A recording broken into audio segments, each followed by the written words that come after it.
vacina, sabe que vai produzir vacina, sabe que vai ter que continuar, enfim, sabe que você tem um monte de despesa decorrente da Covid, você tem dados para estimar, você pode não ter o exato valor, mas você, comparativamente a março do ano passado, você tem elementos mais concretos, desculpa, março desse ano, né?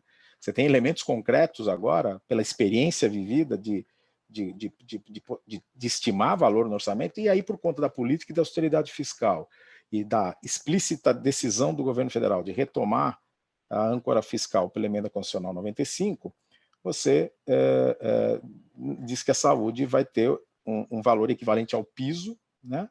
Piso esse que é correspondente ao valor de 2017.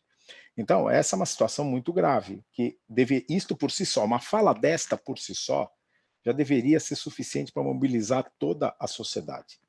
Mas uma fala dessas é mais uma dentre tantas outras que a gente ouve que não mobiliza, não tem mobilizado a sociedade, né? Pelo menos no ritmo, né, e na amplitude que seria necessária, né? Bom, então a segunda coisa aqui também compete ao Conselho levantar e avaliar a cada quadrimestre a situação da implementação pelo gestor das medidas corretivas de gestão apresentadas após a avaliação dos relatórios quadrimestrais de prestação de contas. Ora, na medida que o Conselho apresenta as medidas corretivas, é evidente que essas medidas precisam depois ser verificadas se elas estão sendo implementadas, né? Isso é fundamental, né? Porque senão só fica aqui, fica aquele negócio, aquele ouvido, né, de mercador que a gente às vezes fala, né? Entra por um ouvido e sai pelo outro, né? E não é assim, não pode ser assim. Então o Conselho tanto aponta quanto verifica como estão sendo implementadas, e esta verificação de como está sendo implementada, ela serve de referência para quando for verificar se no processo de planejamento, seja ele o quadrienal, seja ele para a programação orçamentária anual, se estão sendo contempladas mudanças que têm um impacto orçamentário e financeiro para se atingir ou para se atender essas medidas corretivas. Então, só para dar um exemplo, se colocar como medida corretiva que precisa informatizar todos os prontuários de saúde, só dando um exemplo só para ficar mais, né, de todas as unidades de saúde do Estado, ou de todas as unidades de saúde do município, seja lá o que for, precisa verificar e como é que está isso na hora da programação orçamentária. Se não tiver um centavo alocado para esse fim, isso caracteriza que não está sendo incorporado no planejamento do ano aquelas coisas que já foram tiradas na análise do quadrimestre, tá certo? Da mesma forma, é importante levantar e avaliar também a cada quadrimestre as correções, se está ocorrendo aquelas correções apontadas, né, na análise dos relatórios de gestão, ou mesmo até aquelas ressalvas, quando são aprovados por ressalva o orçamento, né? Se estão sendo, porque não basta só apontar que tem problemas a resolver e a gente não conseguir depois, ou ficar 10 anos com os mesmos problemas e sempre esses 10 anos sendo sempre ressalvas para um mesmo problema. Então, 1 ano, 2 anos é uma coisa, agora ficar sem nenhuma solução, então, daí também, e a solução passa, na maioria das vezes, por adoção, né, de medidas que se transformam em despesas que têm que estar programadas no orçamento, né? Portanto, fazem parte do planejamento ou de médio prazo, ou pelo menos do planejamento anual na hora de elaborar o orçamento, né? E por último, que foi um destaque que eu dei, né, porque essas outras coisas, 2 coisas anteriores, a gente em certa medida conversou e já trabalhou um pouco as ideias, né? Eu só estou resgatando essas ideias à luz do planejamento aqui, que é o nosso tema de hoje, né? Também a gente precisa, e essa aqui é um destaque, seria fundamental, e isso não, eu arrisco a dizer que não existe na maioria dos lugares, tá certo? Aprovar no Conselho de Saúde o desenho dos fluxos dos processos de trabalho que envolvem a elaboração de cada um desses instrumentos de planejamento, de modo que fiquem institucionalizadas como atividades de gestão, as rodadas de debates, tanto preliminares com os conselhos de saúde, como para a entrega desses instrumentos em prazo que permita aos conselhos de saúde analisar e encaminhar os pontos deliberados, né, durante os debates para a inclusão do gestor na versão final desses instrumentos. Então, o que a gente está pensando aqui?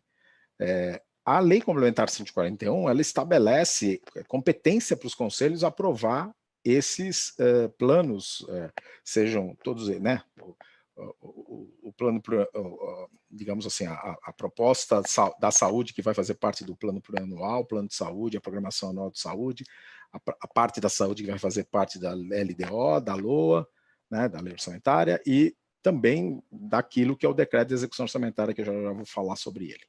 Então, o que acontece? Isso não vai, digamos, acontecer por... Assim, não pode ocorrer, não pode ser um processo de geração espontânea, né? Tem que fazer, pronto. Constatou que tem que fazer e pronto. Não, isso exige que seja, digamos, isso cria processos internos de trabalho, né, dentro que envolve, no caso, o gestor da saúde e que envolve, no caso, o Conselho de Saúde. Então, na medida que envolve processos de trabalho, né, para ambos, né, enquanto aquilo que é a sua atribuição enquanto gestor, e o outro que, enquanto é sua atribuição como controle social, é fundamental que se estabeleça para este fim desenho de fluxos desses processos de trabalho entre as partes, porque esses processos de trabalho estão interligados. O gestor não pode, ainda que faça, tá? Porque não tem, infelizmente, nenhum controle, por exemplo, externo que esteja penalizando isto, né? Mas o gestor não pode, tá certo?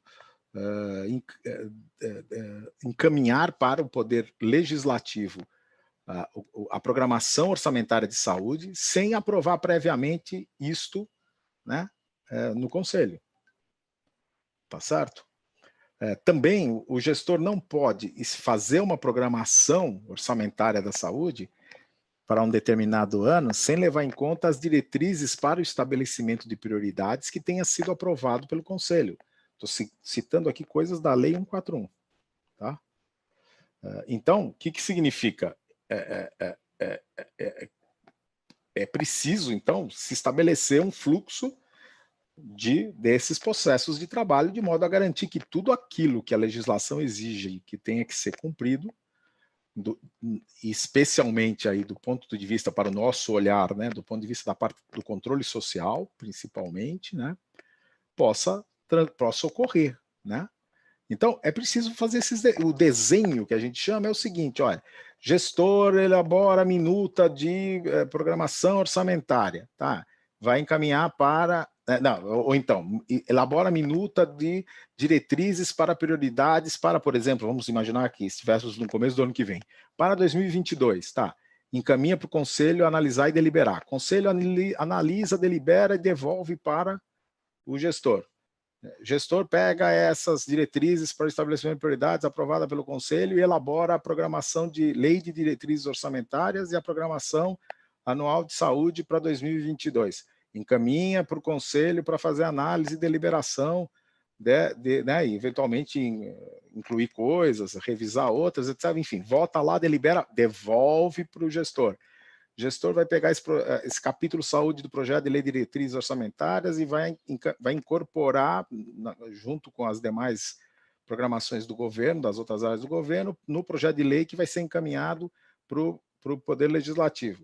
O Poder Legislativo vai tramitar, vai discutir, vai fazer audiência pública. Nessa audiência pública, o Conselho deve participar, enfim. Você vai estabelecendo fluxos de processos de trabalho entre as áreas, especialmente do governo, e eventualmente se tem interface com também os outros poderes, tá certo? Então, só que na hora da elaboração, por exemplo, da lei orçamentária, à luz das prioridades das diretrizes, também é importante que se estabeleça como que o Conselho de Saúde vai participar durante o processo de elaboração. Porque participando durante o processo de elaboração, que geralmente são 2 meses ou 3 meses que o gestor leva nesse processo, né, de elaboração, por exemplo, da programação orçamentária, você torna mais rápida depois a própria análise do projeto, né, que vai ser fechado e que vai para ser, depois o Conselho dar o veredito final e encaminhar para fazer parte do projeto de lei como um todo, né? Então, vai, ao fazer a discussão interna, também o gestor vai incorporando as demandas e as necessidades que os conselheiros estão percebendo, né, digamos, daquilo que a gente pode chamar da necessidade do aprimoramento da implementação das políticas, dos problemas apontados aí para melhorar a gestão. Vou dar um exemplo para vocês, só para materializar isso que eu estou falando. Vocês acompanharam pelo jornal nesta semana, acho que foi nesta semana ou no fim da semana passada, agora não me lembro ao certo, vocês acompanharam que os testes lá para a questão da testagem para HIV, AIDS e hepatite C ficou suspenso por uns dias porque o governo teve problemas na licitação, ponto. É isso que nós ficamos sabendo. Aí, alguns jornalistas foram mais atrás, tal, com base num comunicado que a Vigilância em Saúde do governo federal soltou. Nesse comunicado que a Vigilância em Saúde soltou, é absolutamente espantoso a gente ler, né? E, novamente, eu digo para vocês, a indiferença diante dos absurdos está tomando conta da nossa sociedade. É absolutamente espantoso a gente ver e não ter uma reação forte, por exemplo, da imprensa, só para dar um exemplo, tá certo? Que você não leia o seguinte: olha, o contrato para essas testagens aí do HIV/AIDS tal vencia em outubro de 2020. O governo federal, o Ministério da Saúde, abriu a licitação em outubro de 2019. O pregão eletrônico foi aberto em outubro de 2019. Muito bem, a tramitação para, na verdade, pelo que eu entendi, era para uma nova contratação, né? Então, estou imaginando que, enfim, mas não vem ao caso se tinha contrato ou não tinha, mas era uma nova contratação. Então, abriu em outubro, com 1 ano de antecedência. Você abre esse em outubro do ano passado, de 2019, e o pregão só vai ser aberto faltando 20 dias, em outubro de 2020, faltando 20 dias para vencer o contrato. Quando a gente sabe que a possibilidade de dar deserta uma licitação por quaisquer razões, ela tem que ser considerada, ainda mais se você levar em conta que nós tivemos um ano de pandemia. Então, o que aconteceu para levar? Você abriu em outubro de 2019. A pandemia, os efeitos da pandemia, eles se materializaram a partir de março, do ponto de vista de dificuldade de encontrar coisas no mercado, não sei o quê. Então, de outubro a março, nós tivemos aí 5, 6 meses que já era possível ter fechado o pregão. Já seria possível ter aberto o pregão, ter tido participantes, ter feito a contratação para vigorar a partir de outubro de 2020. Isso seria factível, porque foi essa condição que você colocou no edital, tá certo? Mas não, eu não sei o que aconteceu, porque isso não está contado lá, eu acho que o Congresso Nacional deveria investigar o que aconteceu, tá certo? E aí abre, faltando 20 dias para vencer, e aí deu deserto. O que aconteceu? Ficou sem os kits. É isso que aconteceu. E agora abriu dia 8 de dezembro, pelo que eu fiquei sabendo, e aí teve participantes. Mas veja, agora até regularizar, o que é? 1 mês. Aí o que você fala? Você fala o quê para as pessoas? Olha, vocês esperem, tá? Vocês avisa para a doença também suspender os seus efeitos. Não é assim, as coisas, saúde não é a mesma coisa que comprar parafuso, né? Então, e a legislação estabelece que se dá deserto uma licitação, então vamos lá, então vamos esquecer essa tramitação de 1 ano para conseguir abrir o pregão, e vamos imaginar o seguinte: deu deserto, o que você faz? O que a lei diz diante de uma situação de emergência? Esse é um caso que se caracteriza tipicamente na legislação para compra emergencial. É um caso típico, né? Às vezes se faz compra emergencial para coisas que não são emergenciais. Este é um caso típico. Por que foram abrir um novo pregão de outubro a dezembro, levou mais 2 meses, e não fizeram uma compra emergencial? Para não deixar que as pessoas, a partir de fim de novembro, ficassem sem as testagens. Então, esses são exemplos que, se o Conselho, que eu chamo dos fluxos de processo de trabalho, de acompanhar essas coisas durante o processo de programação orçamentária, essas discussões aparecem. Bom, estamos o quê? Vamos comprar o quê? A gente costuma gastar quanto? Como é que está? Tem licitação aberta? Não tem licitação aberta? Vai ter que abrir? Qual é a estimativa de preço? E essas coisas vão aparecendo de modo que o caráter fiscalizador do Conselho pode se materializar, inclusive, de modo a interferir em coisas que pudessem evitar que chegasse nisso, por exemplo. Só para dando um exemplo para vocês, tá certo? Então, isso é um aspecto que me parece que precisa ser aprimorado, essa questão de desenhar fluxos dos processos de trabalho, etc. Então, aqui eu vou mostrar só rapidamente para vocês o que pensando 2021, né? Então, 2021, o que nós vamos ter? Durante o primeiro semestre, né, nós vamos ter, nos municípios, a elaboração dos... Então, aqui eu estou vendo coisas que o Conselho deve participar, né, de debates para analisar e deliberar. Então, durante o primeiro semestre de 2021, nos municípios, nós vamos ter a elaboração vai ter que programar e realizar a conferência de saúde, vai ter a elaboração do plano de saúde a partir das diretrizes da conferência e do plano plurianual a partir do que o plano de saúde estabeleceu, porque é primeiro ano de mandato das gestões municipais, tá certo? Então, o primeiro semestre é um semestre que tende a ser muito carregado de atividades, tá certo? Porque aqui você está tirando aqueles que são as metas quadrienais, objetivos e metas quadrienais. Depois, aí nos meses aí de fevereiro e março, tem que estabelecer as diretrizes para o estabelecimento de prioridades e tem que aprovar a programação anual de saúde, que o gestor é que tem que submeter isso ao Conselho. As diretrizes para o estabelecimento de prioridades, se o gestor não submeter, tá certo? O Conselho pode, com base naquilo que as conferências tiraram, pode estabelecer, tá certo? E no caso, no início do ano, vai ter que pegar da última conferência que ainda estava em vigor e depois faz a adequação se a nova estabelecer alguma mudança, né? Agora, a programação anual de saúde, quem tem que encaminhar, e é função do gestor para 2022, teria que encaminhar logo nesses primeiros meses do ano, tá certo? Mesmo que tivesse que adequar depois, mais para o final do ano, à luz de falar, olha, a gente percebeu que tem que fazer um ajuste, encaminha de novo e faz só o ajuste, né? E também o projeto de lei de diretriz orçamentária e a prioridade relacionada à saúde. Então, isso aqui fecha em abril, que tem que encaminhar, então o Conselho tem que receber em março a versão final que vai ser encaminhada para o projeto, para o Poder Legislativo, né? Naquilo que é o capítulo da saúde. Aí, de maio a julho, geralmente é um período em que se elabora o projeto de lei orçamentária, que tem a programação de despesa e a projeção da receita.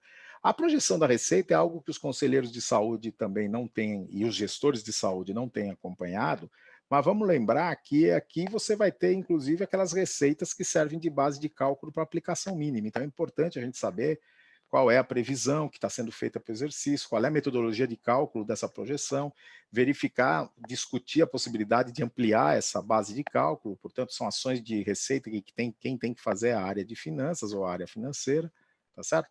E a programação de despesa, a da saúde, tem que ser caracterizada e tratada dentro da especificidade, né, que o fundo, na gestão do fundo, tem que estabelecer, né?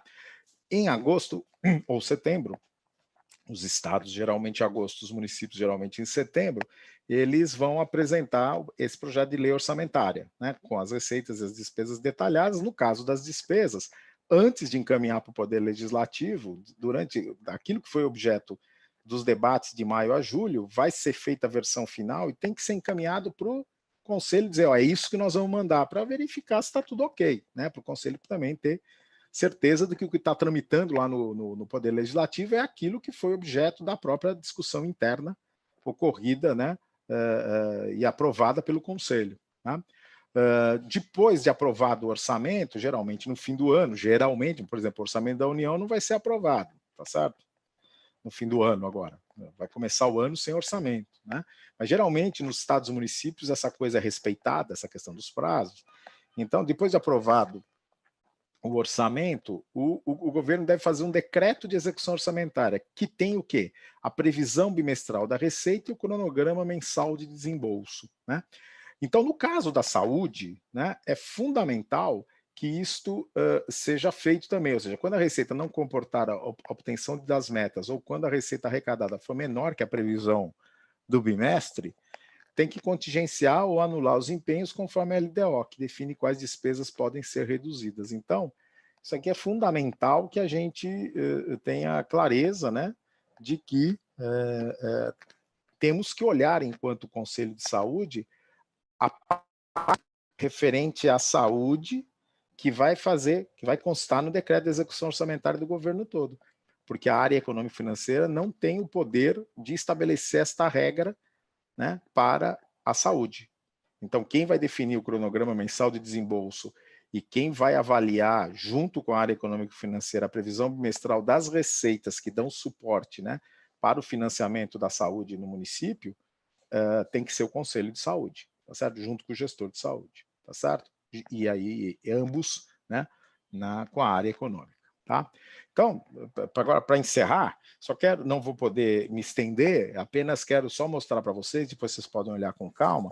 Então, por exemplo, vejam que esse aqui foi um estudo que estava até 2017, eu estou atualizando agora até 2019, vejam que aqui se a gente tem uma informação de como que os gastos municipais têm crescido ao longo do tempo, né? Se pegar aqui 2004 até 2017, isso se manteve agora 18, 19, ele já está em torno de 25% na média, né? Os gastos estaduais estão acima do piso, que é 12%, mas muito pouco acima, né? Os gastos estaduais não têm tido uma dinâmica tão ascendente nos últimos anos quanto a gente observa nos gastos municipais, que inclusive em termos individuais, a participação dos gastos municipais hoje no financiamento do SUS é maior do que a participação da União e é maior maior que a participação dos estados, né? E a soma da União e dos estados juntos, né, dá mais da metade, ou seja, a União participa menos do financiamento do SUS do que os estados e os municípios, tá certo? Quando a gente olha a aplicação municipal com recursos próprios, é um olhar importante para quê? Para a gente verificar, por exemplo, na nossa região, então vamos pegar aqui o caso do Paraná, nós estamos na região sudeste. Então, aqui estamos olhando a aplicação dos municípios da região sudeste. Então, vejam que o piso do município é 15, na região sudeste, os municípios estão aplicando 24, peguei aqui 2014 para frente, 2405, 2442, 2551, 2549. Né? Então, aqui também expressa um aumento. Quando a gente vier aqui 1819, isso aqui ainda vai subir mais um pouco. Tá certo? Então, eu estou vendo aqui que a participação dos recursos próprios no financiamento está aumentando. 2020 vai ser um ano atípico para isso. Por quê? Porque nós tivemos impacto na receita. E os gastos da saúde são relativamente rígidos, né? Então, à medida que o gasto da saúde não cai e a receita cai, o percentual vai aumentar, mas não porque aplicou mais, né? Em saúde, é porque, na verdade, aplicou mais pela receita arrecadada. Você manteve o gasto da saúde mesmo com a queda da receita. Aí, 2020 vai ter que fazer esta leitura. Nos outros anos, à medida que a receita cresce e a aplicação em saúde cresce, você está dizendo que você está alocando mais recursos para a saúde, tá certo? Aqui tem as transferências do SUS em relação à despesa total, também olhando os municípios, né? Que aí é o outro lado desse gráfico, né? Que mostra a receita própria. Então, o que a gente vê? O gasto com receita própria vem aumentando, né? Mas aquilo que é financiado com as despesas de transferências, claro, vem caindo, né? Então, em certa medida, também o gasto municipal cresce com recurso próprio porque tem caído as transferências, tá certo? E aí a situação varia de região para região, né? Isso aqui é o percentual das transferências em relação à despesa total, né? E aí a gente vai vendo que vem tendo queda, né, ao longo do período. Bom, aqui eu estou trazendo para 2019, eu atualizei exatamente para a nossa discussão, né, de hoje, só para vocês depois olharem com calma o que temos aqui. Vão ser dois conjuntos de tabela, né? Na verdade, são duas tabelas, né? Ela está dividida, cada uma delas vai estar dividida em duas partes, é a mesma tabela, mas que está aqui, tá vendo? Como ia ficar muito pequeno o número, eu quebrei a mesma tabela e fiz em duas partes, né? Depois vai ter no outro slide uma outra tabela também dividida em duas partes, mas é a mesma tabela. Então aqui são a primeira tabela, portanto, ela mostra o conjunto das despesas com SUS, despesas estaduais com SUS, tá? Isso aqui são gastos estaduais, que devia estar escrito aqui escapou, tá? Então são despesas estaduais com recursos próprios por habitante, tá certo? Em 2019, aqui a segunda coluna, e a ordem, aqui a ordem de apresentação das unidades da federação é exatamente do maior valor per capita de despesa com recurso próprio, tá? Então, o maior é Roraima, R$ 1.016, tá certo? E o menor é Maranhão, com R$ 265 em 2019, tá? Depois, o segundo aqui é despesa total, e aí o Paraná aqui tá... aqui deu uma desconfigurada, eu tinha marcado para ficar mais rápido a identificação. O Paraná está aqui com R$ 347,72 despesa per capita com recursos próprios, né? A média Brasil é 355, então o Paraná está abaixo da média Brasil, tá? Bom, depois a segunda coluna é a despesa total com saúde por habitante. Aqui ela não vai estar porque a ordem está sendo dada pela primeira coluna. Então o que a gente vai observar aqui, por exemplo, é que a média é 474 e o Paraná 473, também abaixo da média da despesa total com saúde por habitante. O que é a despesa total? É aquilo com saúde, né? É o que você gasta com recursos próprios, mais os recursos que você recebe de transferências. Quanto que foi que você gastou com recursos de transferências? Aqui eu fiz pela diferença, tá certo? Eu fiz pela diferença e encontramos aqui que, no caso, a média do Brasil é 118,89 e o Paraná está um pouquinho acima da média, 125,75, né? Então, do ponto de vista do que o Estado recebe de transferências, tá certo? E quanto que é a participação da despesa com recursos próprios em relação à despesa total, tá? Então, o que a gente tem aqui? No caso, a média é 75% e o Paraná 73,4%. Ou seja, olhando em termos médios esses dados, ele mostra para a gente que o Paraná, o estado do Paraná, tá certo? Ele gasta com recursos próprios em saúde, o financiamento da saúde no estado do Paraná, pelo governo estadual, a participação dos recursos próprios é menor do que a média. A média é 75%, o Paraná entra com 73%.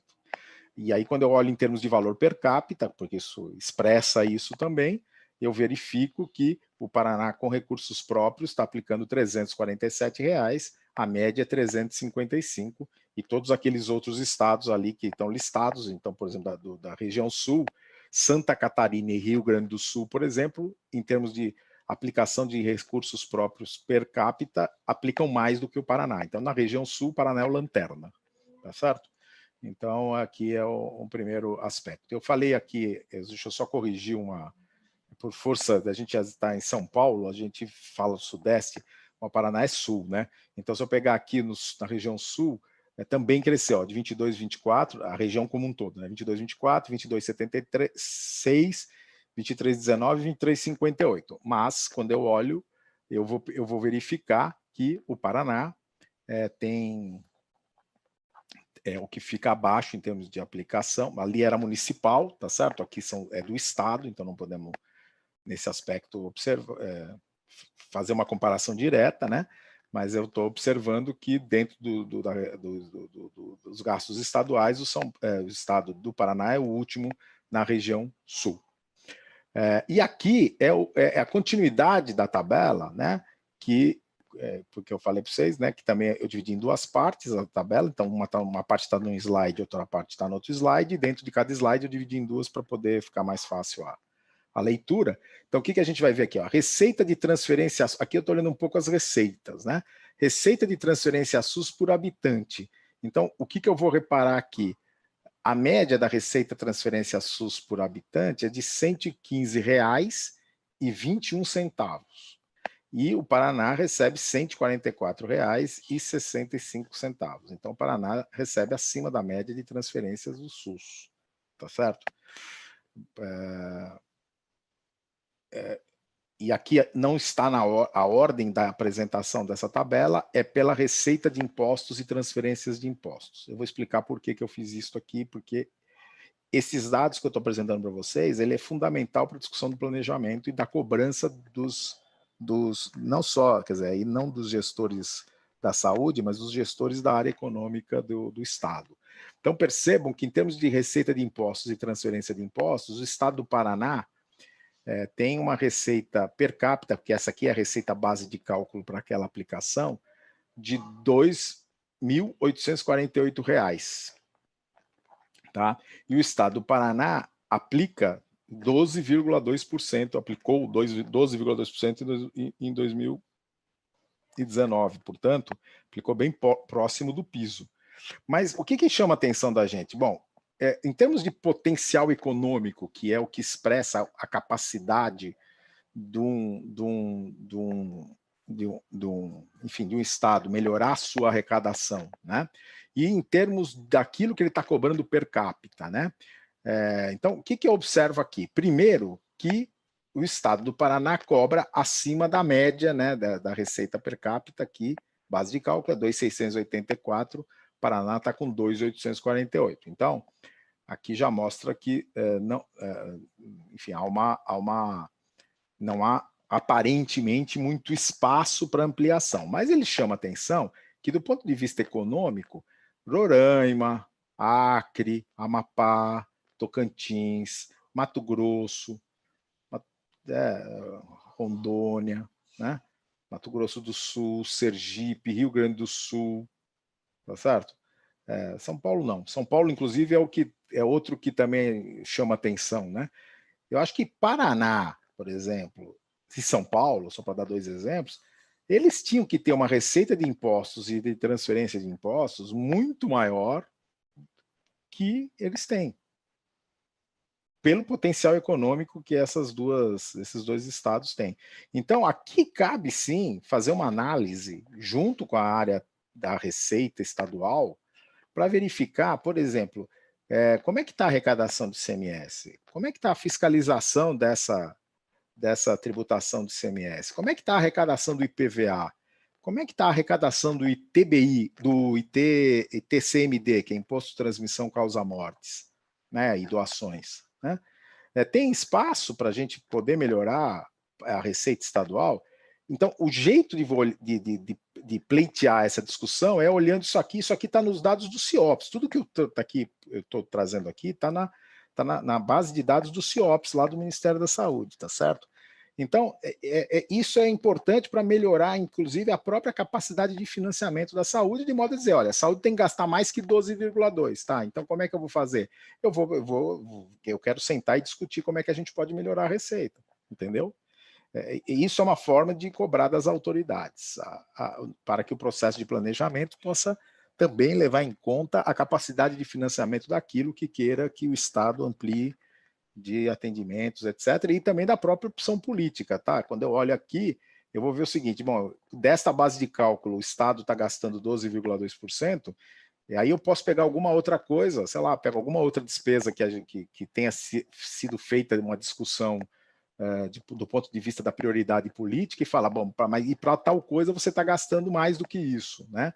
É um pouco isso. Eu acho que são aspectos que envolvem também a atividade do conselheiro, né, nesse processo de elaboração, além daquelas que a gente mencionou, estritamente ligada à questão da saúde, avaliação das necessidades de saúde, os indicadores, etc., que devem fazer parte também daquilo que o gestor vai apresentar para a avaliação do conselho. Era isso aí, eu acabei passando aí quase meia hora, peço desculpas, mas achei importante trazer essas referências aí para vocês. Obrigado.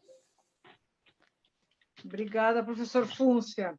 Tem aqui, acho que é a Lenise, né, que está pedindo para fazer pergunta. É isso, né, Lenise? Oi, já, durante a aula já foi esclarecido já. Obrigada, Olga. Ah, tá, tudo bem, tudo bem. Obrigada, professor. Valeu, Tem obrigado. alguém que queira fazer alguma pergunta para o professor Fúncia?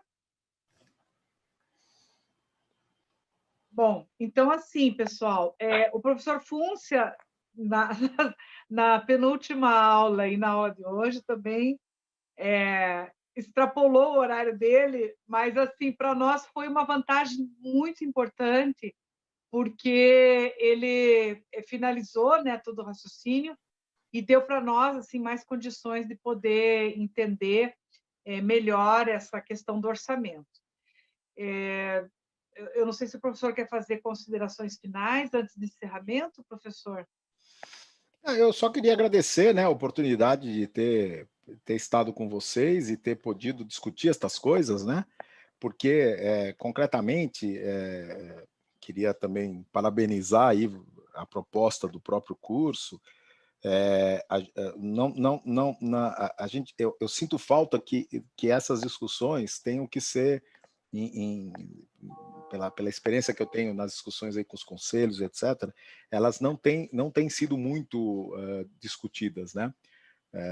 Também geralmente se fica mais em algumas questões mais pontuais, mais específicas, mas essas questões são fundamentais, né, para o próprio processo de planejamento, na perspectiva de poder fazer a disputa com a sociedade dos recursos para trazê-los para a saúde, né, para caracterizar as necessidades de saúde e por onde se pode buscar esses recursos. Então, eu queria agradecer a oportunidade de estar podendo fazer essa discussão com vocês e vamos ver se a gente se encontra em outras oportunidades também.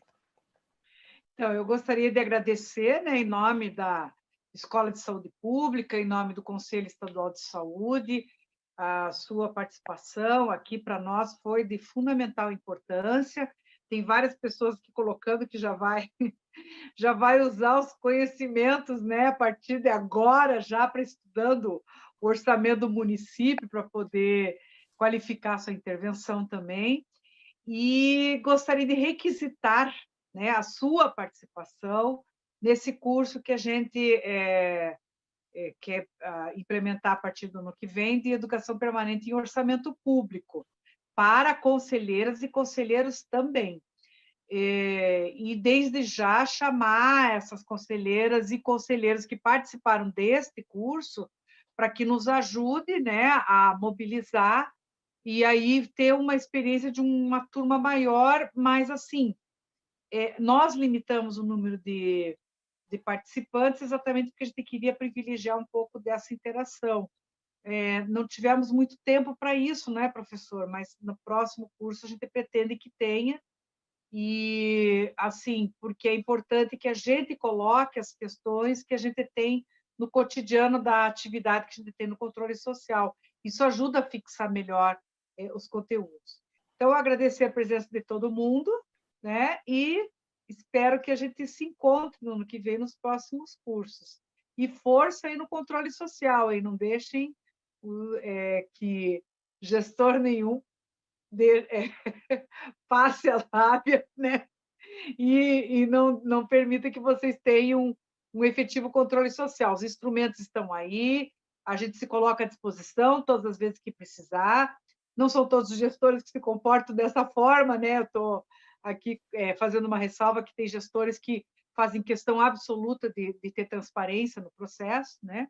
Mas que a gente não pode se deixar intimidar pela posição do secretário, da secretária. A gente tem que ir em frente, tem que fazer uma coisa que é fundamental, gente. Organizar o nosso Fórum Popular de Saúde. A gente tem o Fórum Popular de Saúde organizado no Estado e temos que ter capilaridade nessa organização, juntar as entidades de trabalhadores, entidades de usuários e fazer nossa discussão em conjunto, né? Nós estamos juntas aí para poder trabalhar nesse crescimento do controle social. A Maria Margarete queria falar, Maria Margarete? Ela levantou a mãozinha aqui. Cadê você? Eu. Oi, fala. Nós iremos receber certificado desse curso? Sim, a Escola de Saúde Pública vai emitir o certificado e vai mandar para vocês. É tudo feito de forma virtual pela própria plataforma. Isso assim vai virar para nós ou para a secretaria nossa? Vai para vocês. Vocês têm o endereço eletrônico de vocês cadastrado, não é isso? Sim, então temos. vai para vocês. A própria plataforma já possibilita isso. Uhum. Posso dar uma Para mim explicação? foi muito importante. Pode sim, olha Ai, gente. Aldinei. Desculpe. O Aldinei quer falar para nós como que vai ser esse procedimento. Por favor, Exatamente. Aldinei. É assim, os certificados estarão disponíveis lá na plataforma, vocês emitem ele automaticamente, ele já é gerado para vocês no computador, tá? Aí vocês podem imprimir ou podem salvar no computador de vocês. Como é que faz? Eu vou lá na plataforma, né, no curso onde vocês estão matriculados, e aí vocês vão olhar lá todas as atividades que estão lá. Então tem a aula do primeiro sábado, do segundo, do terceiro, do quarto sábado, do quinto sábado e, por último, aquela tarefinha que o professor Fúncia pediu para vocês fazerem e postarem lá o texto, né? Aí, depois de vocês postarem esse texto final ali, com a última tarefinha, tudo vai estar vermelhinho. Vocês vão olhar na tela que todos os itens vão estar em vermelho. Aí vai aparecer um item para vocês fazerem a avaliação do curso. Então, vocês vão lá, o curso foi muito bom, se quiserem comentar alguma coisa e tal. Pronto. Terminou a avaliação, terminou o curso, ou já vai aparecer para vocês assim, emitir o certificado. Tá? E aí vocês clicam em emitir o certificado já sai de forma automática, já registrado, já assinado eletronicamente, e vocês vão ter acesso a ele para sempre. Podem baixar no computador, podem deixar na plataforma, a qualquer momento vocês podem estar acessando esse certificado. E qualquer dúvida, lembrem, podem ligar na escola. Nós temos lá uma área técnica para atendê-los, para tentar ajudá-los a resolver qualquer problema de acesso, qualquer problema de emissão de certificado, tá? Vocês podem fazer pelo WhatsApp também, que a gente também responde por lá, e vamos resolvendo qualquer problema. Todo mundo está matriculado, todo mundo está lá na plataforma, e é só clicar em emitir o certificado daí, tá bom? Ótimo. Obrigada. Esse sistema é muito bom porque já agiliza o processo de impressão e quem é servidor público, né, se a gente conseguir fazer com que esse projeto de lei complementar 19, na segunda-feira, ele saia da pauta da Assembleia Legislativa, esse certificado vai ajudar na carreira. Se não sair, esqueçam carreira. Esqueçam. O governo do Paraná, professor Fúncia, está aplicando já toda a reforma administrativa e fez um projeto de lei complementar, retirando toda a carreira de todos os servidores. Todos os 115 mil servidores do Estado do Paraná ficarão sem carreira a partir do ano que vem. Então, a gente está aí numa batalha bastante importante. Segunda-feira, apesar de toda a contaminação, entre contaminação, a gente vai ter que se manifestar, não tem jeito. É o futuro das pessoas que vão trabalhar no serviço público que está em jogo. E nós temos que defender. Então é isso, pessoal. Obrigada, bom domingo para vocês. Até a próxima. Prazer. Beijo. Obrigado, até a Feliz próxima. Final de ano para vocês. Igualmente para vocês também. Boa sorte aí para todos. Estamos juntos. Tamo junto. Até mais. Tchau. Tchau.